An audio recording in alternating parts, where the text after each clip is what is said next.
And I believe that in her future, that's in her cards as well in the WNBA. And so for the second straight year, we have these incredibly famous players coming into the league. Caitlin Clark got beat up last year because Caitlin Clark was everything the women who she stood on the shoulders of weren't. We need great games. We need great performances. We need you now. She just delivered in the biggest ways. 30-piece, 40-piece, 30-piece in the tournament. But most importantly, she cut down the nets. Paige Bueckers will earn $78,831 in her rookie WNBA season. That's less than what the average American household makes in a year. Let that sink in for a second. The same Paige Bueckers who's bringing thousands of new fans to the WNBA, who dominated college basketball, who's expected to transform her franchise, is getting paid less than many entry-level office jobs.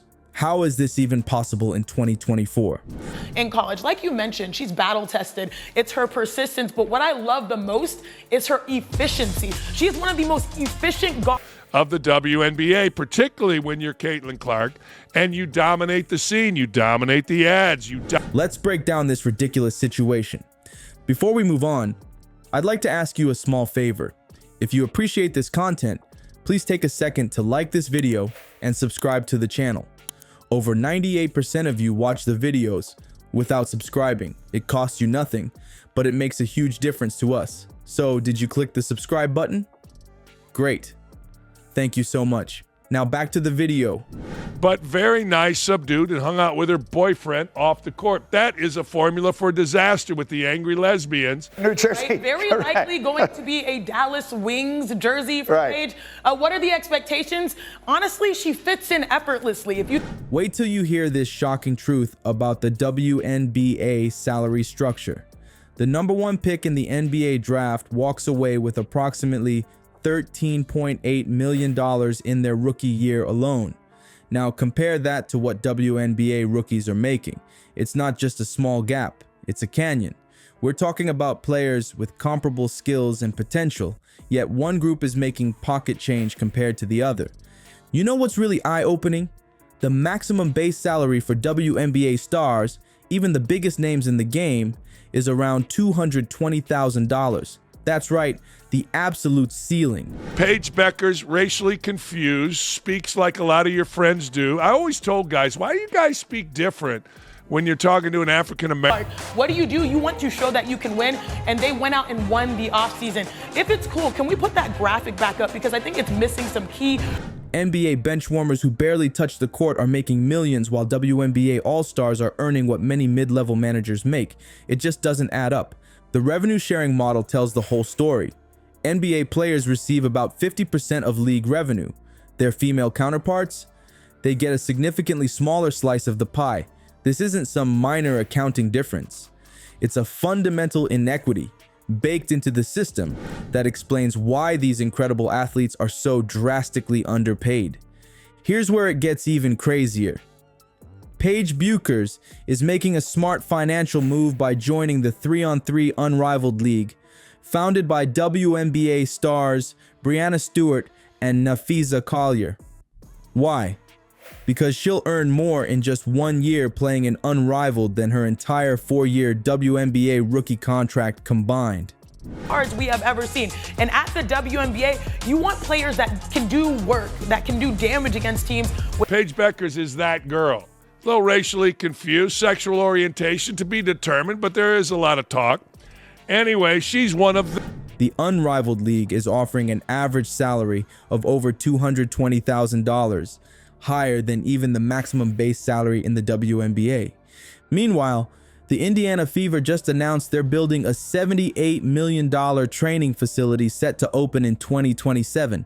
Think about that for a second. They're investing $78 million in a building while their players earn a fraction of what they deserve. The priorities seem completely backwards, don't they? Experts aren't mincing words about the situation. Some are describing the current WNBA economic model as seriously broken. Understand that they have a transcendent player in Caitlin Clark with so many fans, all the attention, people that don't even follow sports still follow Caitlin Clark. That the former Connecticut Husky star could be given a much easier ride than Clark once she's in the NBA. You can make book on it. With player compensation lagging so far behind the league's explosive growth and increasing popularity, something has to give. The economics simply aren't adding up. The contrast is impossible to ignore. The league is experiencing unprecedented growth in viewership and popularity, yet player salaries remain stuck in the past. For talented athletes who've dedicated their lives to basketball excellence, the financial reality is forcing impossible choices. Play in the premier women's basketball league and struggle financially, or look elsewhere for sustainable income. Caitlin Clark was not. Caitlin Clark was clearly heterosexual, handled herself with grace, just balled out and competitive as hell between the lines. You have new trades and acquisitions to win it all in the first year. That stands in basketball, but still, the depth of that roster, but more importantly, that championship pedigree. That financial reality is about to face its biggest challenge yet. The timing couldn't be more perfect. The WNBA's collective bargaining agreement expires after the 2024 season, precisely when the league is experiencing unprecedented momentum. Remember, the current CBA was established back in 2020, before anyone could have predicted the Clark effect or the viewership explosion we're witnessing today. Players now have a once-in-a-career opportunity to leverage this growth into the pay they've long deserved. Think about it. When those 2020 negotiations happened, did anyone anticipate games getting 800% more viewers? Or rookies becoming household names overnight? Of course not. That's exactly why the upcoming CBA talks are so crucial. For Caitlin Clark in her second season. W's. The Indiana Fever, they won the offseason and they made the most of the moment. Will she? I don't know. I don't think so. Once she officially hits the WNBA, there is already a suggestion, though. The Players Association is gearing up for a serious battle, pushing for what male athletes take for granted: decent travel arrangements, fair salaries, and basic benefits that reflect their professional status. And this isn't just a basketball problem. Women's sports across the board face this uphill battle. Professional female soccer players globally earn an average of just $24,030, not even enough to live on in most cities. The disparity gets even more shocking when you look at the highest paid athletes list for 2024. Want to guess how many women made the top 100? Zero. Not a single one. Meanwhile, Cristiano Ronaldo sits at the top with a mind-blowing $260 million. The gender pay gap in professional sports isn't just a gap, it's a canyon. Some teams aren't waiting for the CBA to improve conditions. The New York Liberty took matters into their own hands by arranging charter flights for their players despite league restrictions. This bold move demonstrated that better treatment is possible right now. Teams just need to prioritize player well-being over outdated rules. The emergence of alternative leagues like Unrivaled isn't just competition. It's proof that a market exists for properly compensating female basketball stars.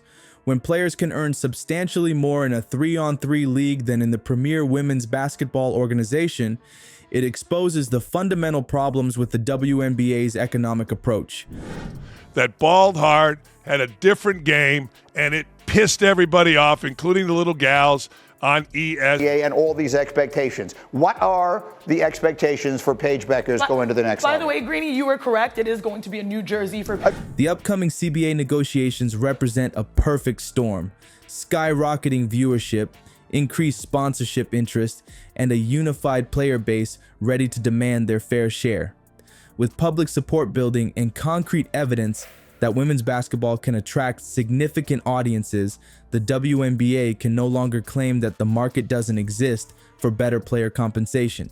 They re-signed Kelsey Mitchell, they signed DeWanna Bonner and Natasha Howard, they trade for Sophie Cunningham, and they hire Stephanie White as their new head coach. So, overall pick of the WNBA draft, Paige Bueckers. Will she receive the Caitlin Clark eye gouging? So we've seen how broken the system is, but what can we as fans actually do about it? The growing momentum around women's sports gives us real power to push for change.